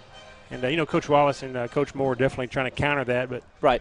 That's what makes this matchup so good. Both teams high IQs on the field. Lots of strategery going on. Strategery, the great Will Ferrell playing George H.W. or George W. Bush. George Bush asked a great question. He posed it. He said, "Is our kids learning?" I think it is a great question. The answer is no. It depends. If it's a Fortnite battle, absolutely. Yes. They know every map backwards. True. But they can't spell. I'm glad you knew that. Is our kid learning? One of the best. One of the best. Now batting for the Panthers is number 12. That is Flake. After him will be Eccles. Following Eccles will be Thornton. And you'd love to see double play here. We haven't seen a true double play yet for the Eagles in this game. Drake, are we 7, 8, 9? Where are they at on their lineup number-wise? We are at 6, 7, 8. 6, 7, 8. Flake hits to Albert. Albert overthrows second base. Oh, no. That ball is going to make it to the wall in right field. Greenbrier will most likely take a 1-run lead. They will. Albert had a shot at pulling the double play there. He overthrew second base, and that ball was thrown so well, or so hard, it went right into right field. Greenbrier plates a run. It's 7-6. Just little mistakes that have hurt us here, Chris. Looks like he maybe tried a little bit too hard, dipped down a little bit. That's a tough throw right there. The mistakes lost us that last game. They really did, and you really hope it doesn't happen again here. Our right fielder, I think he was playing over, to the line a little bit and was just en route and was not at the right place at the right time. He was trying to get there, but that's such a hard throw. Yeah. That was Devin James in right field. No outs, 7-6, runner on third. Be a miracle if that runner on 3 does not score here for the Panthers. Yeah, it's tough for McNespy right there because that is definitely, not on him. He put the ground ball out there to get the out. And, the tough part is we got to forget about that. Totally forget about it, get 3 outs. Eagles average 2 errors per game. To put that in perspective, Greenbrier as well averages 2 errors per game. That one's a fly ball into right field. You got to be kidding me. And it bloops in for a hit. Runner comes home. He's going to score. Nobody's standing at first base. That's a single in the books, but that's one of those that's just like kind of throw your hands up, really. Wow. The infield has to play in. The infield has to play in right there. That's the right call, but that ball lands in a space that is just a routine pop-up for the second baseman as they're playing straight up. Dang, it's tough. I cannot stand seeing Greenbrier winning anything. Now batting number 5, Thornton. Eagles will now have to score at least 10 runs in this game to avoid having to do math. I mean that in the best way. They're going to say Thornton did not go. Good play by Luke right base. there. Yeah. Throw to second base doesn't get anybody. Ball 1, 1-0 count. Had a, the East program from Greenbrier came up and checked out our equipment earlier. Oh, they did again? They did that? Yeah, they're looking to purchase some to have a live stream for all their games. Kind of a piggyback off of what we're doing. Yep, so, that's great. You know what? They may be winning on the scoreboard. We're winning in the broadcast game. Absolutely. You know, I think it makes up quite a bit for all of the food joints we don't have. True. And there's some more good grammar for you, by the way. Thank you. But, yeah, they have a Western Sizzling Express going in here. I'm not sure if I know what that means. I don't either. I'll be coming to Greenbrier a little bit more. That one tried to bunt.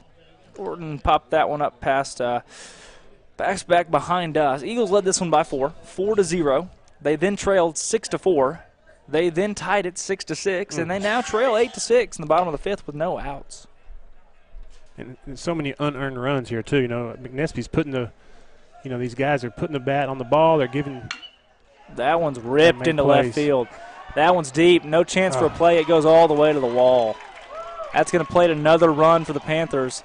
They're scoring at a high mark in these last few innings. That's a bona fide rip right there.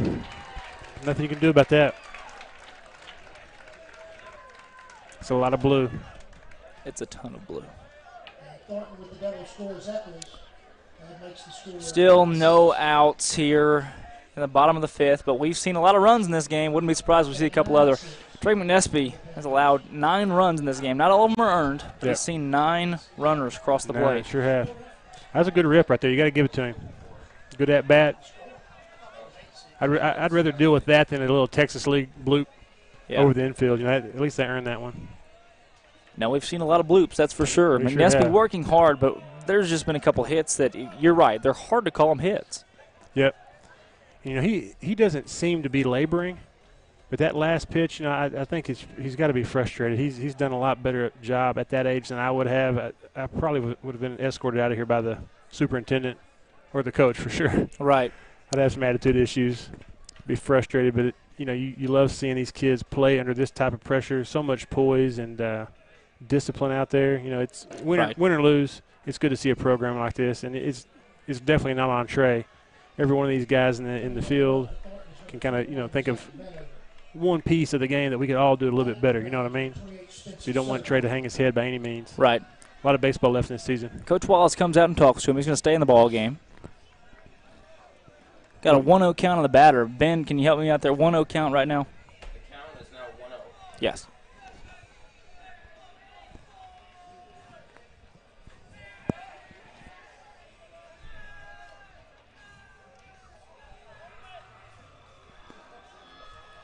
McNespy delivers. That one's high. 2-0 on the catcher. Here's a little gut check right here. You got no outs, 9-6.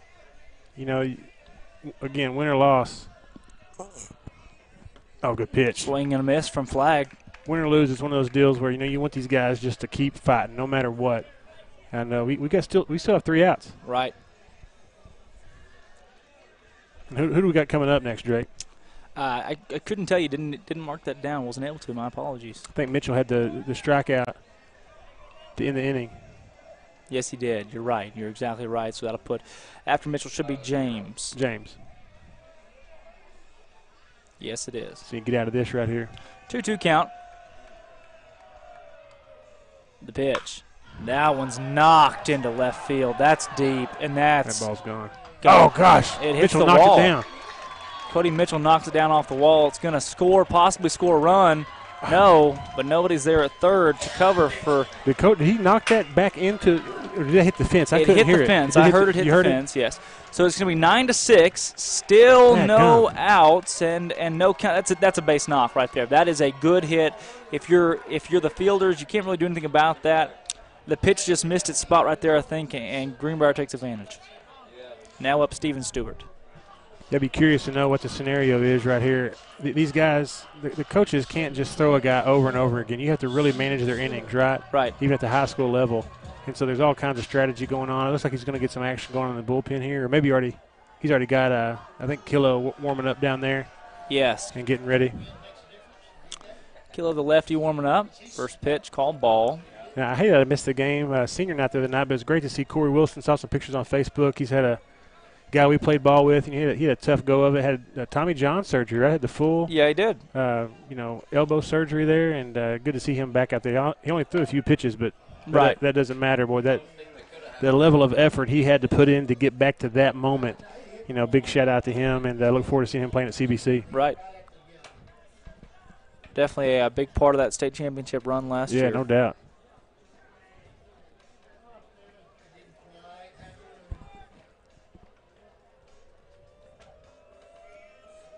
Is somebody calling the Hogs over there? 1-1 from McNespy. Swung on and missed. Sounds like it. Something. Greenbrier dugout. Eagles played it 4 runs in an inning. Yeah, sure did. Wouldn't be surprised to see it It's again not here. over. You got 3 outs left. You still have a chance. It's just about. This is a gut check. Right. I mean, I don't mind going back and forth. I wanted to make it home by 10, but I don't mind going back and forth here for a little bit. That swung on, foul back. 1-2 count remains. No outs. Steven Stewart.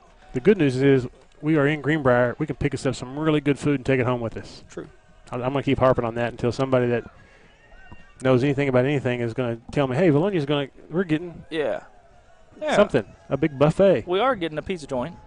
I did hear that. Yeah. Looking forward to that. Yeah. I'm glad you mentioned food because I know I didn't mention it to you, but I will be riding with you on the way home. Okay. Not a problem. That tag at Dang. the plate, ball was dropped by Whitus. I don't think he ever really secured that I don't one. think so either. Wasn't a great chance to make that play, and it's 10-6. Can't blame. Is that Milligan right there at second? Yes. Can't blame him right there. You want to stop the bleeding. One might argue that really knows, kind of the, what they've been coaching all season long. They might have wanted him to go to first to get the out, but either way. It's tough. Yeah, it's a tough call either way. Now no outs, runners on first and third. Steven Stewart giving a nod to the Greenbrier student section. McNespy's got to be frustrated. Boy, he pitched a great game. And, if your defense, can't make some big plays in those big critical moments, man, it's tough. All 8 Greenbrier coaches are applauding Trey McNespy as he comes off the mound. No doubt, big hand to him. The Greenbrier boys better clap for him because if not, there's a principal here or soon-to-be superintendent. And she might be Dr. McNespy. I think her last name has changed. I think it's Worthy or something like that now. And so they better clap. She'll find them, track them down. Wow. She's a competitor still, I guarantee you. Her and my wife graduated together. That whole class was competitors. Did they really? Yeah. They won 2 softball state titles back in the day. Right. Was that slow pitch? It was medium pitch. I don't know what that means. That means those girls could probably play defense just as good, if not better, than any defender in fast pitch because they saw more rockets at their face. Now pitching for the Eagles is Drew Killo. And, Chris, you've got my pitching stats over here. What can you tell me about Drew Killo? He has a lot of numbers to the right of his name here. Yes. And he's a sophomore, right? Yes. Yep. And so it looks like he is rolling with about a 5.7 ERA, 25 strikeouts. He's walked 20 batters and, 14 earned runs. He has 2.118 whips in his garage. Nice. Okay, and so that's good. If you're not going to give me any clarification, we'll just roll with that. Right. That's how many he plans to have in the future. Right now, the Greenbrier Lady Panthers lead the Eagles 7-2 in softball. And, Chris, I don't know if you've seen the final score in the first game of softball, but I'm looking right now. It was 3-3. Then it was Greenbrier leading 4-5. Then Greenbrier was up 8-4. Then Greenbrier was up 10-5. Next thing you know, Greenbrier is up 12-5. Wow, really? Before you know it, it's 13-10. We go to the bottom of the 6th. The Eagles were still batting at 13-10. That game actually ended with a final score. Well, looks like Killo is actually 17 innings pitched and has faced 89 batters. Yes, but Lots of work this year. First game softball ends 13-10. Greenbrier takes that one. They now lead in the 5th inning, 7-2. No outs. Runners on first and third for Drew Killo, the left-handed sophomore. He's a southpaw. First southpaw we've seen in the game for either team. Lefty versus lefty. Batting for the Panthers is number 20. That is their catcher. First pitch in for a ball. 20 is their catcher. That's flag. 1-0. You know, if I had really any real skills to offer, I'd try to operate this camera and zoom in from time to time, but that's where we're missing stone cold. Yes, definitely missed Steve Austin. Great movement on that pitch. Still a little high. Called ball 2. Yeah, I love traveling with you guys. One of the favorite highlights of the basketball season, going up to Farmington. And I think we got there in record time. Had a great time up there. Excellent facilities, good food. By far the highlight of my broadcasting career is that's called a strike, 2-1 count now, no outs. No, we that broadcast will actually be up for an Archie. Looking for that to be up for an Archie really? for the broadcasting award. Not the one where we did the performance review. Where we had suits on, right? That one. Had to cut that one. We used the one where we had suits at the conference championship. Okay, good. That was a great game, and we could have used as a 3-1 count now. That was in the dirt. We could have used the final boys game of the season, but there was just a little bit too many nerves coming from you and old Steve. Y'all, no, surely not. Y'all were definitely so nervous. There was a lot of involuntary noise. I turn into a fan immediately. That's pretty much what we got from some of your mentors as we did in my performance review. And it was one of those deals, very constructive. I learned a lot. Gave a lot of credit to Phil Elson in my interview earlier, by the way. Yeah, absolutely. He's somebody that's pouring into you, and you need to just soak all that up that you can. That's great. Oh, yeah. That next Get pitch out. Go foul. was a strike, swung on a miss, then that one's fouled off to the left side, so 3-2 count, no outs, runners on the corners. Man, it's a battle right here between these two. Flag will come up once again. Lefty on lefty. If that was not our 7th pitch, that was our 6th pitch, because that's how I know math very well. Yes. See what I did there? Oh, gosh. That one looked good, but it's called that just really good. inside. Base is now juiced with no outs. You know, the Eagles, they could be down this 4 runs going into the top of the 6th and do something pretty quickly and make a pretty drastic comeback. It'd be no surprise. Oh, but, yeah. It starts No doubt. here with getting this out. We still don't have an out in the inning, Chris. Unbelievable. Just such a turn in momentum right there. It was 6-6. Yes. We were talking about 3 up, 3 down. I agree with that guy. Greenbrier has plated 4 with no outs here, but I do agree. Yeah. It was an Army yell. That was they called it the Aztec death whistle, Chris. Reminded me to tell you about that after the game. Yeah, we can come back to that. Drop a peg in that right there. Yes, we'll come back. Kilo sets, delivers. Wallace grounds this one to short. It hit the runner. Got to still play it. You don't. That's a dead ball, automatic dead ball. If it hits the runner, it's because the runner kicks they didn't stop anything, though. These guys didn't call anything, so they got to keep playing it. They should have. If the runner kicks it, Coach Wallace not very happy. You could see the obvious that the ball that was definitely interference. The ball flew off. It could not have stayed in the same momentum. You know, I know the field umpire almost tempted to come out there and call him by name and give out a social security number and address. Let's don't do that. One of the most thankless jobs in all of sports, officiating anything. I've been there. But no, social security number and address. address. Oh, gosh, it clearly hit him. And I know that just to see. Let me ask you this, Drake. If the ball does not hit him, is it interference? No. The ball has to hit him. So, if that's what they're saying. Unless he makes contact with a fielder. I love Coach Moore. He's wound up, and I like it. He's a competitor. He was a good college pitcher. Both those guys played college baseball. Yeah, they did. But Coach Moore, neither of them have made any friends tonight here in Greenbrier. Coach Moore knows the book better than anyone I know. Really? Coach Moore is not excited. You could see the variation and hop of the baseball and the hesitation from the runner. Exactly what you said. That's what I noticed, too. The ball changed directions. And, this is where the whole town of Vilonia should blame me for not zooming in on that. If I had some cameraman skills, we could have saw something there. But that's a bad break. Albert, Kilo delivers, called strike. Surprised he gave us that strike call after the little chew we got here. Well, those guys have to know they missed one. That's one of the disadvantages of playing with a 2-man crew. Oh, in the gap. Make a play. That one's deep into right field. James going back. Oh. It's going to land and hit the wall. Greenbrier will plate 2 more. It's going to be 14-6. So if they score 16, is it over? If it's 10 after something? That's right. Or is it 8? It's not yet. Batters are still coming to the plate. The Panthers have scored 8 runs. Floodgates are open. In the bottom of the 5th. And the coaching, all 15 coaches right now are up on the fence cheering. Look at that. There are a lot of coaches, Chris. Like, no exaggeration. Hey, listen, it's basic economics. When you have Western Sizzle and Express, you get extra tax dollars. You have more positions at your public schools. And, that's one of the most important things in our town and in their town. And I wouldn't change a thing except maybe their stirrups. That's yes. Hard to believe, though, lots Chris. Of blue and white. The Eagles were leading this game. Oh, I know. 4-0.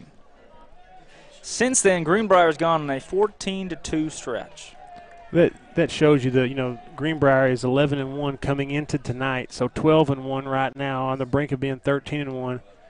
They probably had zero thoughts in those moments when they're down 4-0 that they're going to lose a ball game. Probably zero. Yep. You're exactly right. And I look at this game, the Eagles, if they get swept here, which is what it looks like it's going to happen. Yep. If they go to Maumelle on Friday and sweep the Hornets, they'll be the 2 seed. Greenbrier will be the 1 seed. Yep. Maumelle will be the 3 seed. Morrilton the 4. Now, if Vilonia goes to Maumelle and splits or loses both, Vilonia could very well be a 3 seed in this. Farmington would bump up, or no, maybe Maumelle would bump up. I see what you're saying. Maumelle would bump up. That one's dribbled to Albert. Off the hands. Albert at 3. Checks the runner at 3, throws 1. No, you're kidding. And the ball goes right through past Corzin. And the Panthers played another. Even the basic simple outs we just can't get right now. That ball must have gotten the lights or just went through his glove. I didn't see what happened. Right. Routine ground ball. And Ben will have to help me out here, but I'm pretty sure that makes it 15. Yep. 15.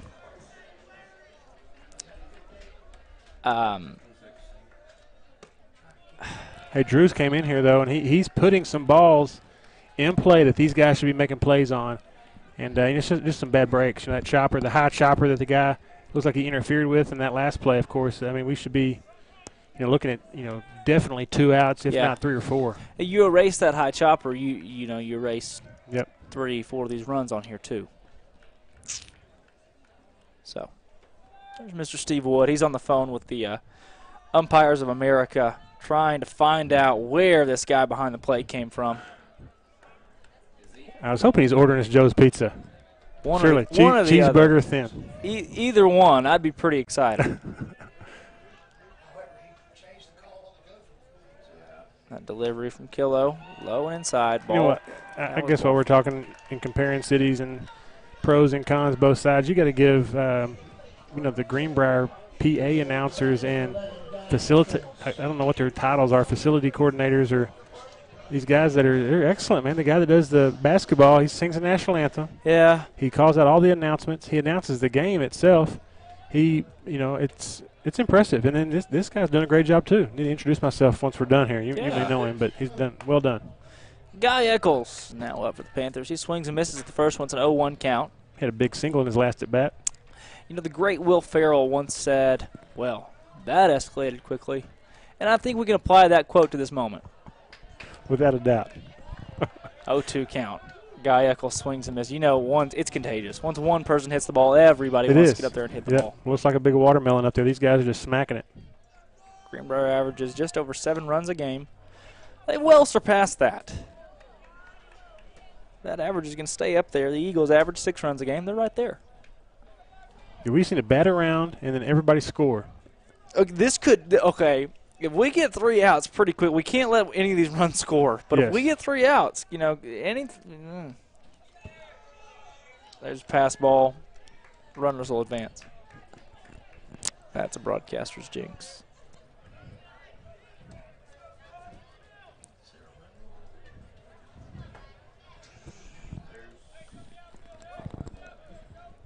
Boy, perfect night for you. Just hate that tough break. We had a tie ball game. Yeah. The bottom of 6 right here. Wheels just fell off. These guys are still coaching, though, and that's what it's all about. It's all about the character, quality of the coaching. Coach Wallace is still jogging over here, getting foul balls, and nobody's quitting. Right. That's what you're proud of. Proud to be a part of that. Eccles up to bat. He's got a 2-2 count on him, and if Greenbrier puts up one more run, it'll be ball game by way of run rule, and it'll also, believe it or not, be a 10 spot. That would mean the Panthers put up a 10 spot. Look the runner back, get the out right there. First out of the inning comes by way of a. This is big right here. Need 2 more. Fielder's choice at 1. But once again, 10 runs in 1 inning is unheard of against this Eagle team. It'd be very tough to see that take place. But we'll have live broadcasts for baseball conference championships, baseball conference tournament. Hoping to have a live broadcast this Friday for Maumell's game, and then going to have one for the state tournament as well. I think you'll be able to join me for a few of those games, I'm sure. Hopefully so. Where's the state tournament at this year? Harrison. Harrison, okay. Hopefully they'll put us in a hotel. Albert with a great snag. Nice play. He takes his time, throws on 1, and we've got another out at first. That's big right there, Chris. Now we could see something. I don't know if we'll see any late game heroics or anything dramatic, but a couple outs big right play. there help you out. Absolutely. Hey, just one more. At least you go down swinging. You know what I mean? You don't get run ruled. Save face. What are our, Ben's up here with the stats. He's got game changer. Error totals. How many errors do we have in this game? And a few of these we've had out here maybe weren't counted as errors, but could have been as well. We've had some that were very close. Gotten a total of 4 errors. 4 errors in this game. That really hurts. Yeah, it does. Absolutely. I don't know that Kilo has any earned runs right now. And, I believe almost at least 3 of them had runs scoring, as a result of that error almost immediately. Not to mention, I think you got those 4, but there are 2 or 3 more that are really, that could be added onto there that are really close to being called errors. It's true. And this is, these games you don't want to be done with until around 9 p.m. usually, but goodness, already. It's only 8. We can stay till 11 as long as we come back and win. That's true. I wouldn't mind it. Yeah, exactly. Extra innings. You could add that to your catalog, one of the longest games of Vilonia history. It would be a game for the ages. That's called a ball high. It's 3-1 count, 15-6. Greenbrier leads the game, 2 outs, bottom to 5th. Absolutely. Tied up. True. If we bat around and everybody scores. Bat around with no outs. If we tied up, I'll buy us a cheeseburger pizza and see if they'll deliver it here. How about that? All right. That'd be amazing, too. Ben wants one. Yeah, I'm going to hold you to it. If we tied up. Come on, Eagles. Make me pay. If we win, if they don't deliver, you have to go get it. That's then. I will gladly drive over there. We're talking about Joe's, right? Joe's Pizza. I was just making sure. Yep. 3-2. That's outside. Bases are loaded, and Steven Stewart comes up to bat for the 3rd time this inning. Yeah, no easy outs right here. They may have been trying to get this guy up so every base is hot. Not sure. Had a base open there. Maybe so. I apologize. I don't think this is the 3rd time. It's just the 2nd time for Stewart this inning, but he's seen a lot of at-bats this game. Stewart likes the stuff with lots of bass right there. Yeah. That was his walk-up song. Not sure what that was. That's what blew out the scoreboard. Yeah, that's what it was. 1-0. First pitch outside to Stewart. Baseball is a little slower than basketball, Chris. Oh, yeah, absolutely. But lots of stuff happening right here. There's so many details. Oh, yeah, sure. Stand there and no more walk-offs. The last one on a walk-off, and this one would be a different type of scenario, but still a walk-off. Yeah, very different type of scenario. That first game was very close. Yep. Yes. I'll have what he's having. 3-0. There must be a Stewart fan club around here somewhere. I think there is. We're on the bridge of a possible run rule. The Eagles trail 15-6. Called strike. I'm about to say, if he doesn't call that a strike, we're going to have to definitely appeal that somewhere. I don't know. Who do you appeal that to? That's a strike in all 50 states. He called it, so we'll drop it. Umpires of America. You got to give him a call about that. Oh, ring him up. There it is. I think the umpire may want to go home because he calls that a ball, plates the run, ball game. Just like that. Oh, you hate to see that. Hey, you'd rather lose that one anything going forward. Now you just need W's on out. You're in the state tournament no matter what. These guys have, they're 10-3 now in the season. The Eagles are in conference play. Oh, that's just conference. Right. Okay. Yeah. 5A Central. Yeah. No, we're 5A West. I'm sorry. Yeah, 5A West. Yeah. That's what we were just talking about that. Well, not yet. Technically, you're blended conference champion. Congratulations on that. Yeah. Right. No, a little banter over whether or not what the implications this mean. What does this mean? Puts us at 10-3 in blended conference. I forget about the blended conference every time. I was thinking 5A West. Yeah. So it'll put Greenbrier will be the undefeated number one in the 4-seed pod. If you want to announce that, undefeated number one in your 4-seed pod, that's not a great thing to announce, but that's a lot to announce. But how are you? Definitely solemn night to be an Eagle fan here as Greenbrier takes the second one 16-6. Voice of Vilonia Eagles, Drake Toll. Drake, thanks for having me back, man. Chris, it's good to have you. Look forward to working with you Saturday night. We got a Vilonia Eagle Basketball Foundation banquet. It's going to be lots of fun. That's right. The banquet Saturday. Get to host that. Hope everybody will be able to come out to that. No doubt. A lot of fun. A lot of fun tonight. Good to see you, Chris. Signing it off, Vilonia Sports Network, Drake Toll, Chris Lee. Eagles fall in both games.